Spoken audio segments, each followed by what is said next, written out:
My name is Daniel Chen. I'm 34 years old. And up until 6 months ago, I was the operations director of Chen and Sons Construction. The company my grandfather started in 1967 with nothing but a used truck and a dream. We're not some massive corporation, but in our region we're known. We're trusted. Or at least we were. I need to start from the beginning because the whole thing is so twisted, so carefully orchestrated that if I don't lay it all out, it won't make sense. Hell, even laying it all out, I'm not sure it makes sense. My brother Marcus is 2 years older than me. Growing up, we were close. Not best friends exactly, but brothers in the real sense. We fought, we competed, but we had each other's backs. At least I thought we did. Marcus was always the golden child. Charismatic, outgoing, the one who could charm anyone. Dad loved that about him.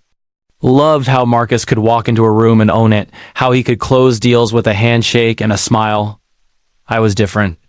Quieter, more analytical. I liked the nuts and bolts of the business, the logistics, the planning, making sure projects came in on time and under budget. Dad respected what I did, but he never looked at me the way he looked at Marcus. There was always this sense that Marcus was being groomed to take over, and I was support staff, I guess, but I was okay with that. I really was. I loved the business.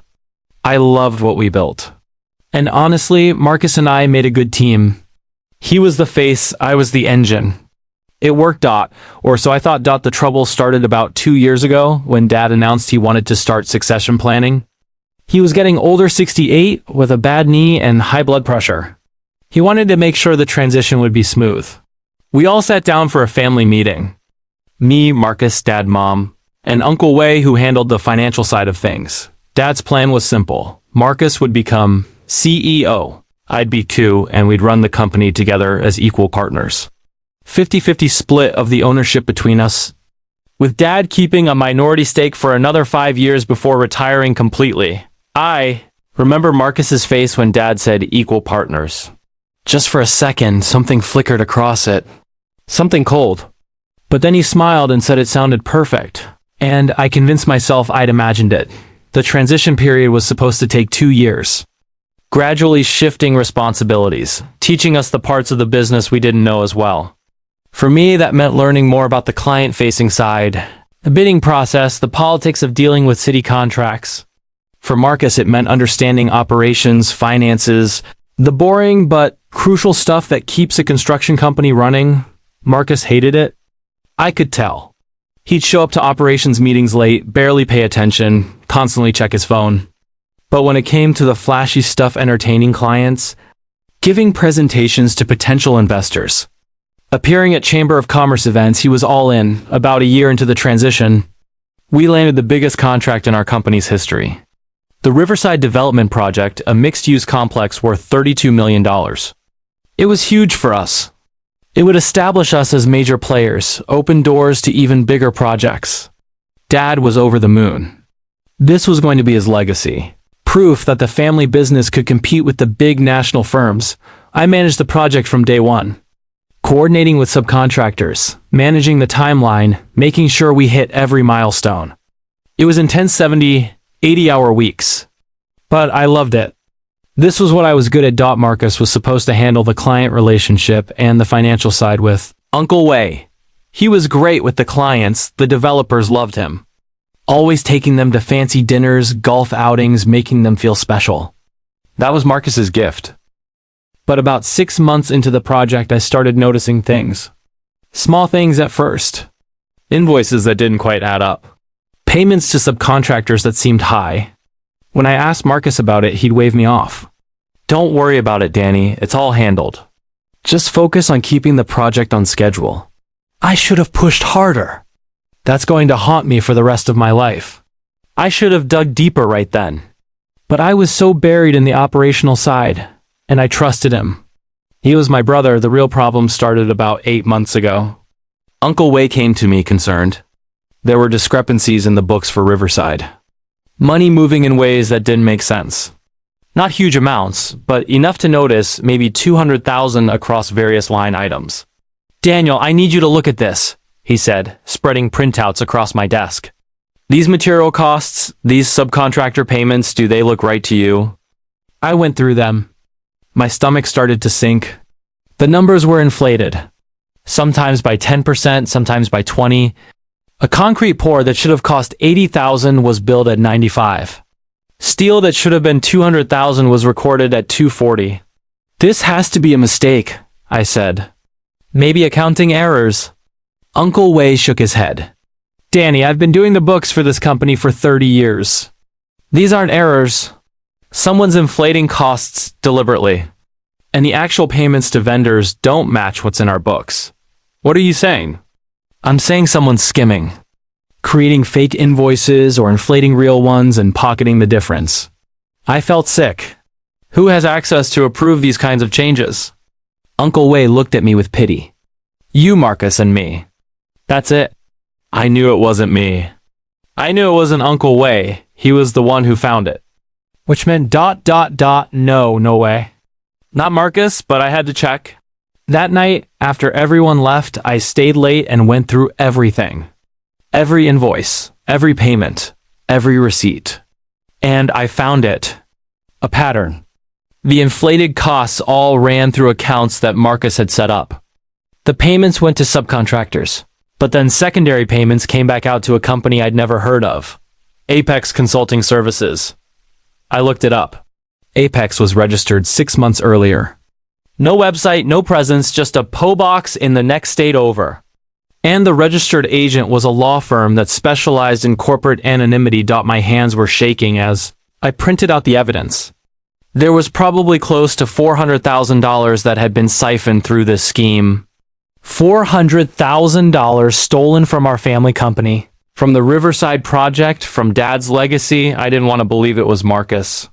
I kept thinking there had to be another explanation. Maybe he was being blackmailed. Maybe someone had access to his accounts. I called him. It was almost midnight. Danny? What's wrong? I need to talk to you tonight. Can you meet me at the office? There was a pause. Can't it wait until tomorrow? No, it can't. Another pause. Longer this time. Okay, I'll be there in 30. He showed up in 45 minutes. Walked in casual, relaxed. What's so urgent that it couldn't wait? I showed him everything. The invoices, the inflated costs, Apex Consulting, the money trail. I watched his face the whole time, looking for shock, confusion, denial. Instead, I saw calculation. Danny, he said slowly. What exactly are you accusing me of? I'm not accusing you of anything.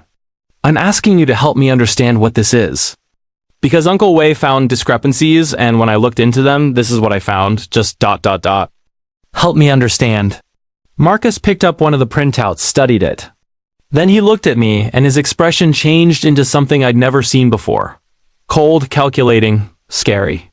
You really don't know, do you? He said, know what? Danny, I've been watching you this whole year. Watching you run yourself into the ground on Riverside.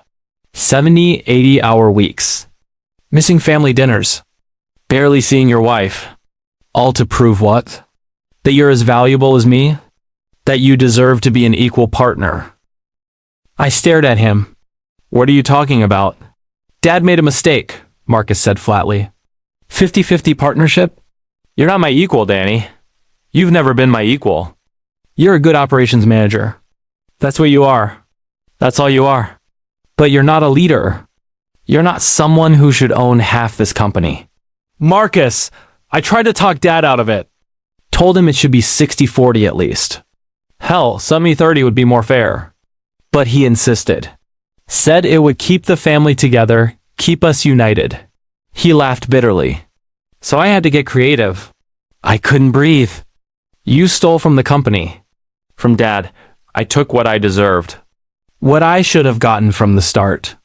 And here's the thing, Danny, you're never going to be able to prove I did it. What are you talking about? It's all here. The paper trail that shows you had access to all the same accounts. That shows you as the operations director approving these costs. That shows your electronic signature on half these documents. My blood ran cold. I never signed these. Your password did. Your access codes did. And funny thing about electronic signatures, they're just data. Easy to replicate if you know what you're doing. especially when your brother uses the same password for everything. He smiled. Jessica 2015? Really, Danny? Your wife's name and your anniversary year? That's just sloppy. I realized then what he'd done. What he'd been planning all along. You're going to frame me. Frame? That's such an ugly word. I'm gonna let the evidence speak for itself. Evidence that unfortunately points to you. My poor, overworked, stressed out little brother who apparently decided to skim a little money from the Riverside project. Maybe gambling debts? Maybe just greed? I guess we'll never really know your motivation. You're insane. I'll tell Dad, I'll tell Uncle Wei. You'll what?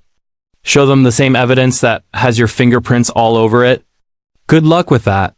He stood up, straightened his tie. Here's how this is going to go. Tomorrow, Uncle Wei is going to bring these discrepancies to Dad. I'm going to act shocked and concerned. We're going to investigate together. And unfortunately, all the evidence is going to point to you. Nobody will believe it. Dad knows me. He knows I'd never. Dad wants to believe the best in both of us. But when I show him that Apex Consulting has been making payments into an account linked to you, when I show him that you've been deflecting questions about the finances for months, when I show him that your wife has been looking at house listings way above what you should be able to afford, he shrugged. Dad's a businessman.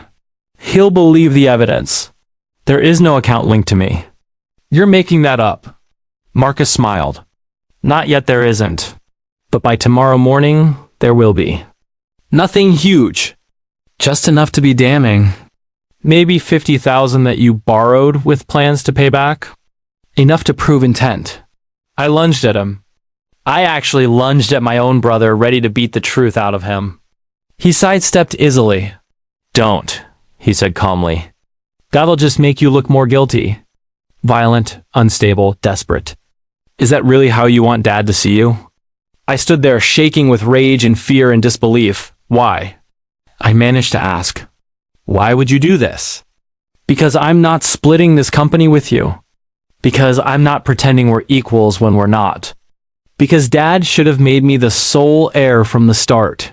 He headed for the door, then turned back. And because I can. Because I'm smarter than you, Danny. I always have been. You just never realized it. He left.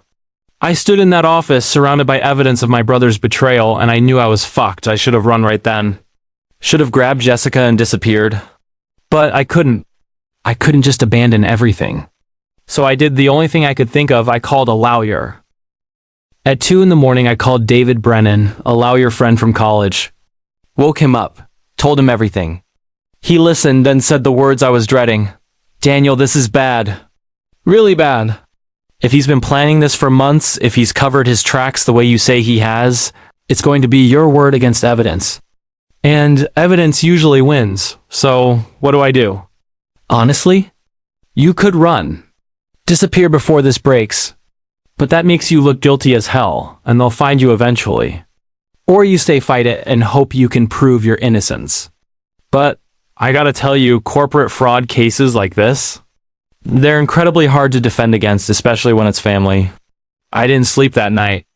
I went home, tried to explain to Jessica what was happening. She didn't believe it at first. Thought I was paranoid, stressed, misunderstanding something. But when I showed her everything I'd printed out, when I explained what Marcus had said, I watched her face go pale. He's going to destroy you, she whispered. I know. We have to do something. Tell your father, tell Uncle Wei. And say what? Marcus planted evidence against me? I sound paranoid, crazy. He's thought of everything, Jess. Every angle. She grabbed my hands. Then we run. We leave tonight. Start over somewhere else. I wanted to. God, I wanted to. But running meant guilt. Meant letting Marcus win. Meant abandoning my parents, Uncle Wei, everyone who depended on the company. I have to stay, I said. I have to fight this. That was the last time Jessica looked at me with complete trust in her eyes.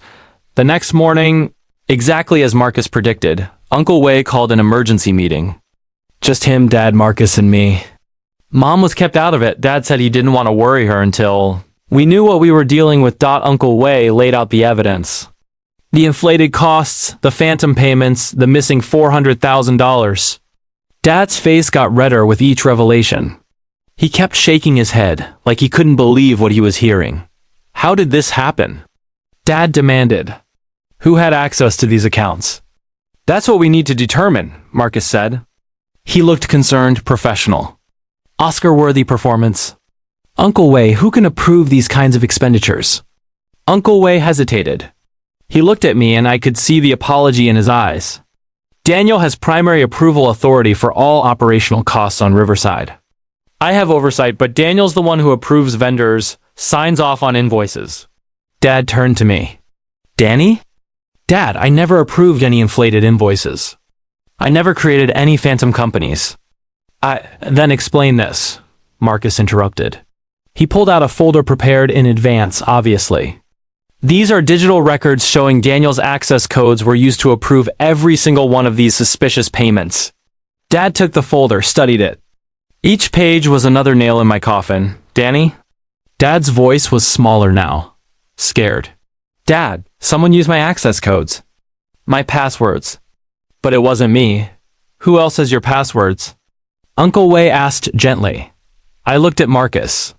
He looked back at me with perfect innocence on his face. Danny's not suggesting I did this, is he? Marcus said, sounding hurt. His own brother? No, I stopped.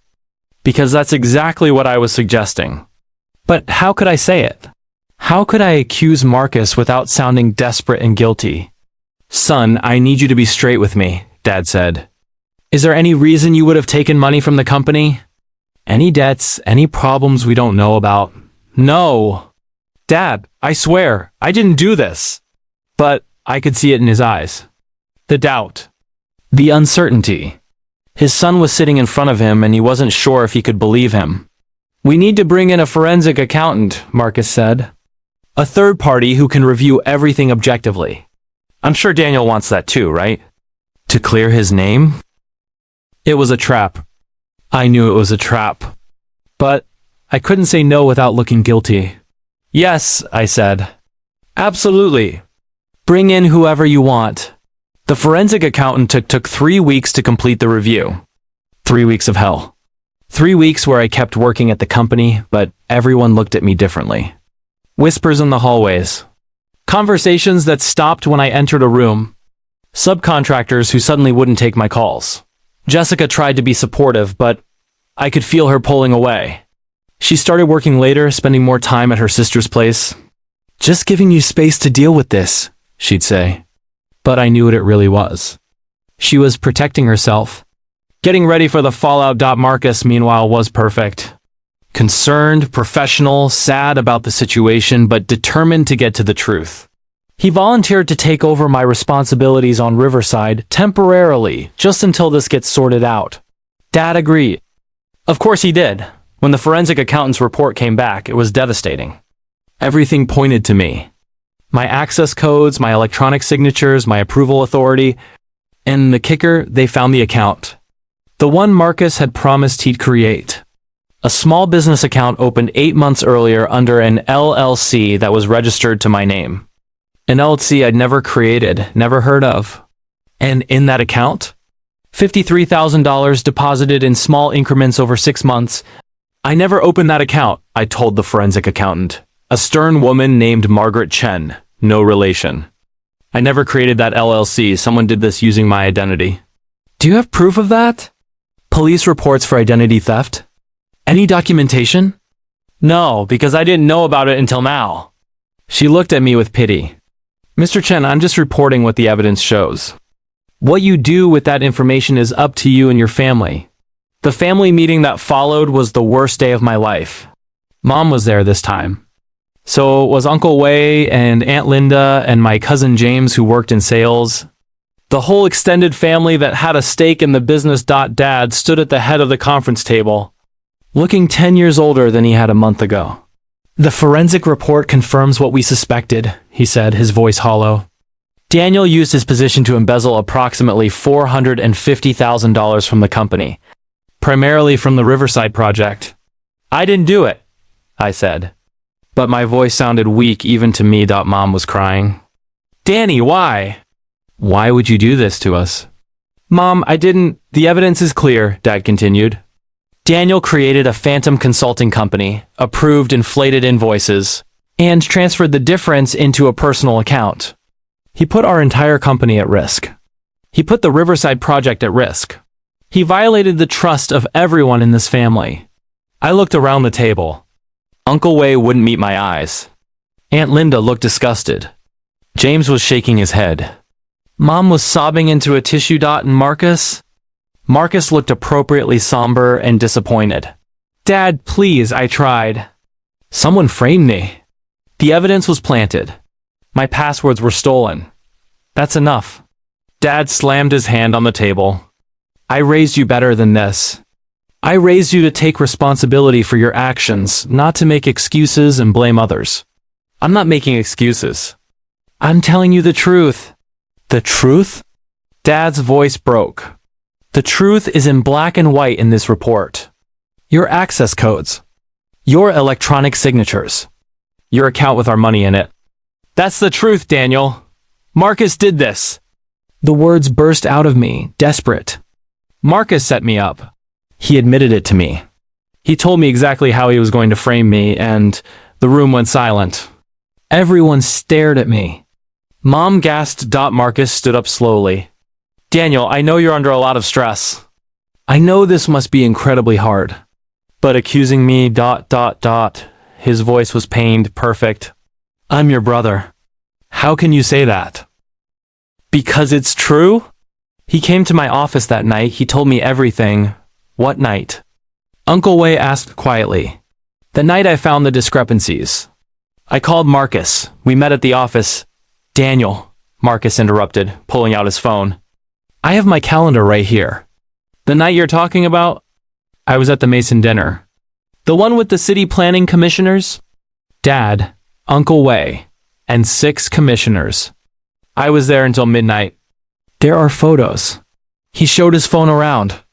There he was in a restaurant smiling with city officials. Time-stamped, geotagged, documented. You met with me after. I insisted. You came to the office after the dinner. Daniel, the restaurant is 40 minutes from the office. The dinner ended after midnight. You're saying I drove to the office, had this elaborate confession with you, and then what? Why would I possibly do that? I had no answer. Because he was right, it made no logical sense. Unless you knew Marcus. Unless you understood how much he enjoyed watching me squirm, but I couldn't prove it.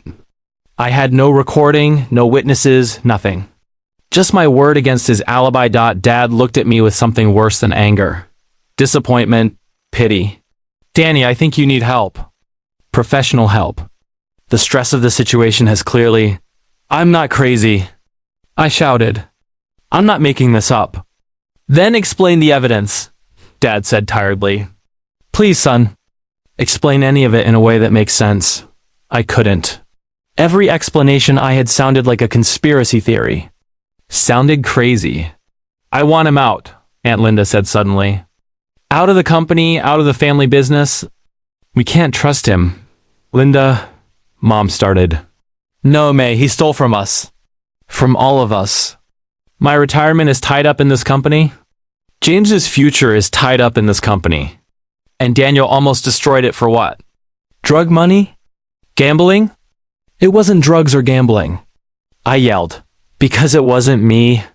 But nobody believed me. I could see it in their faces. Even Mom, even Uncle Wei, the people who'd known me my entire life, they believed the evidence over me. We need to make a decision, Marcus said quietly. For the good of the company. We need to show the clients, the vendors, everyone that we're handling this responsibly. What are you suggesting? Dad asked. Daniel needs to resign immediately. We need to make it clear that this was the action of one individual, not a systemic problem. We need to repay the missing money. I can put up my personal savings as a loan to the company if needed. And we need to decide whether to press criminal charges. Criminal charges. The words hung in the air like a death sentence. You'd send your own brother to prison? I asked Marcus. He looked at me, and for just a second, I saw satisfaction in his eyes. Then it was gone, replaced by appropriate sadness. I don't want to, he said.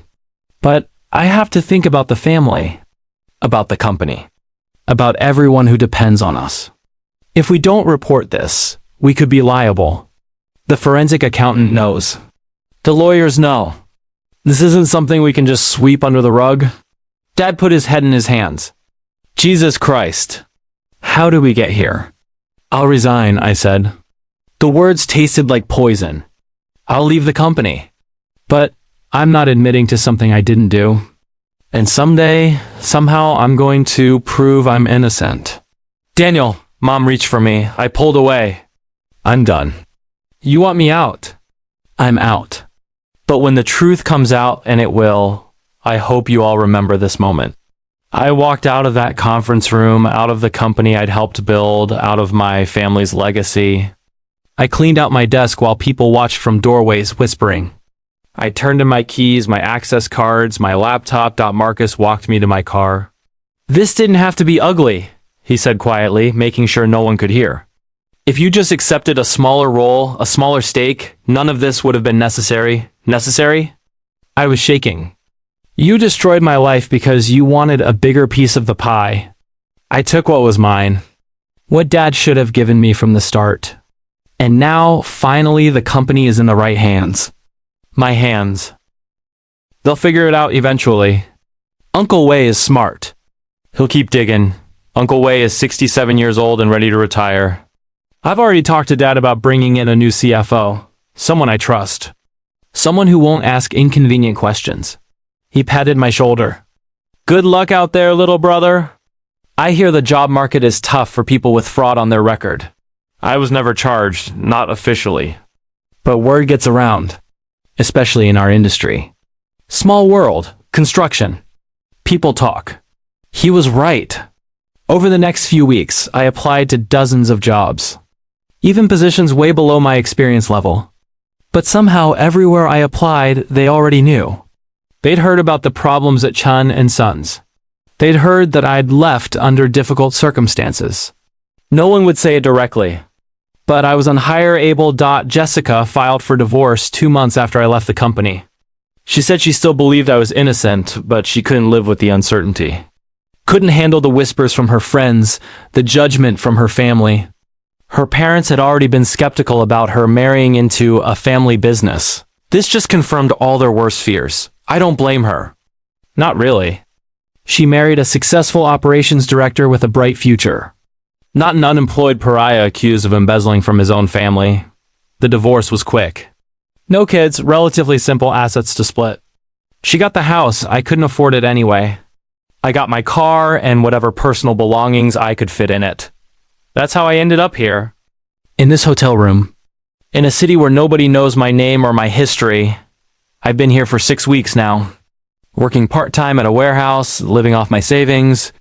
Trying to figure out what the hell to do with the rest of my life. But here's the thing, I'm not giving up. I can't give up because Marcus made a mistake. He's smart. I'll give him that.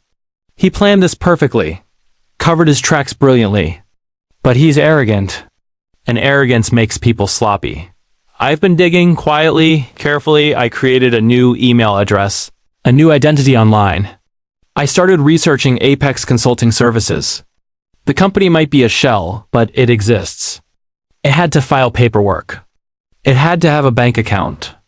And banks keep records. I found the law firm that registered the LLC, found out they specialize in corporate privacy, which is code for helping rich people hide assets and avoid scrutiny. But even they have to follow certain regulations. They have to have a physical address, maintain files, submit reports to the state. So I filed a Freedom of Information request. Took me 3 tries to get it right, but eventually I got copies of the registration documents for Apex Consulting. And buried in those documents in the paperwork that nobody thinks to check carefully, I found something. The secondary contact for Apex Consulting wasn't a lawyer or a registered agent. It was a phone number. A phone number that, when I traced it through public records and social media deep dives, belongs to someone I recognize. Ethan Park, Marcus's college roommate. The guy he still plays golf with every month. It's not proof. Not yet, but it's a thread. And threads can be pulled. I've also been documenting everything. Every conversation I remember, every detail about that night, Marcus confessed. I've been writing it all down, creating a timeline, building a case even though I don't have a lawyer and can't afford to hire a real investigator. And I've been watching. From a distance, I've been monitoring the company, following their social media, reading industry news, keeping track of their projects. The Riverside project finished on time, under budget. Marcus was hailed as a hero for stepping in and managing it after my departure. But there are cracks. Small ones. The new CFO Marcus brought in? She lasted 3 months before quitting abruptly. No explanation. Just gone. Uncle Wei retired earlier than planned, just 4 months after I left. Again, no real explanation. Just a brief company announcement thanking him for his service. People are leaving. People who've been with the company for years. And in a small industry like construction, that's noticed. That raises questions. I've been making anonymous tips to industry publications.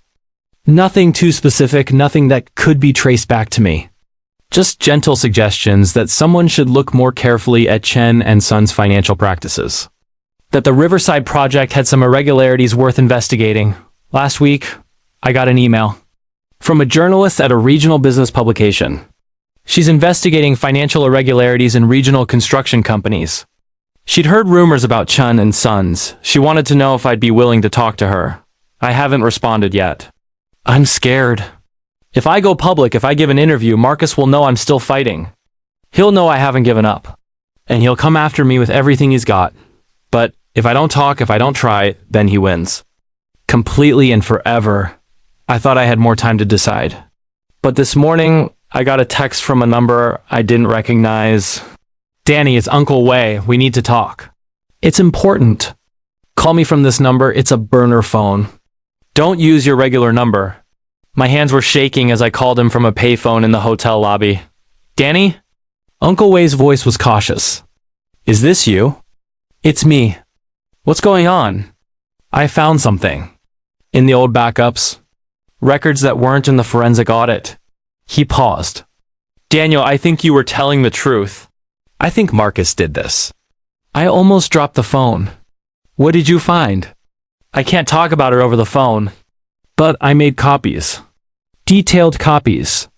And I need to give them to you before. He stopped. Before what? Before Marcus finds out I have them. Daniel, he's not the person we thought he was. The things I found, the things he's done to this company in the 6 months since you left. His voice cracked. I should have believed you. I should have looked harder. I'm sorry.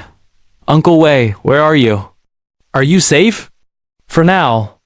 But I need to get these documents to you. Can you meet me? Somewhere public, somewhere safe?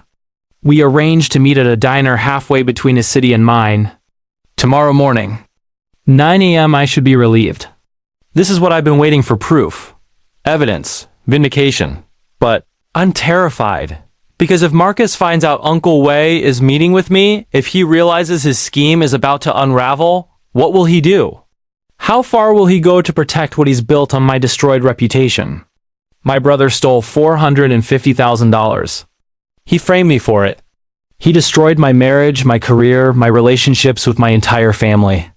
He did all of that without hesitation. What's he willing to do now to keep his secret safe? I'm sitting here in this hotel room watching the clock tick toward tomorrow. Part of me wants to run. To skip the meeting, change my name, disappear completely. Start over somewhere nobody will ever find me, but I can't. Not anymore, because this isn't just about me now. It's about Uncle Wei, who finally found the courage to look for the truth. It's about everyone else Marcus has manipulated or will manipulate. It's about making sure he doesn't get away with this. Tomorrow morning, I'll meet Uncle Wei. I'll get those documents. I'll take them to that journalist. I'll burn every bridge Marcus built on the ashes of my reputation, and then we'll see who the family believes. I keep thinking about something Dad used to say when we were kids. The truth is like the sun. You can hide it for a time, but it always comes up. Marcus hid the truth for 6 months. He eclipsed it with lies and manufactured evidence and carefully orchestrated betrayals. But the sun is coming up, and when it does, when everyone sees what he really is, I wonder how he'll feel. Will he regret it? Will he feel remorse? Or will he just be angry that he got caught?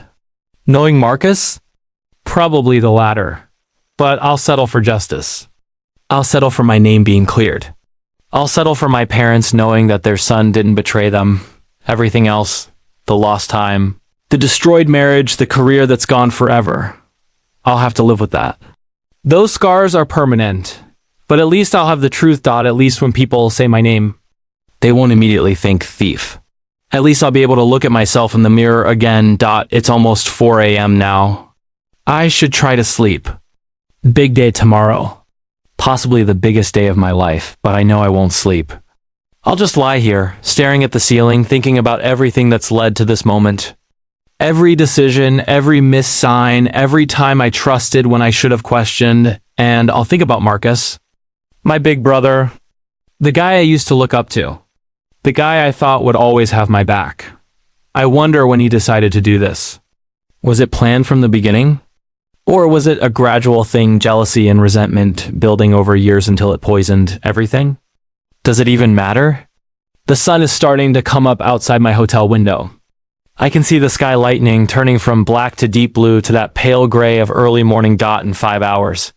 I'll meet Uncle Wei. In 5 hours, everything might change, or nothing will change. And I'll just be a guy with a conspiracy theory and no credibility, but I have to try. I owe that to myself. To Jessica, even though we're over. To my parents, who deserve to know the truth about both their sons. And I owe it to Marcus in a twisted way. He needs to face consequences.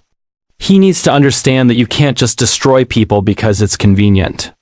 That betrayal, even brilliant betrayal, has a cost. My phone is buzzing. A text from Uncle Wei. Still on for 9 a.m.? I'm bringing everything. I text back. I'll be there. And I will be. Whatever happens, whatever Marcus does, whatever the cost, I'll be there, because the truth is like the sun, and it's finally coming up.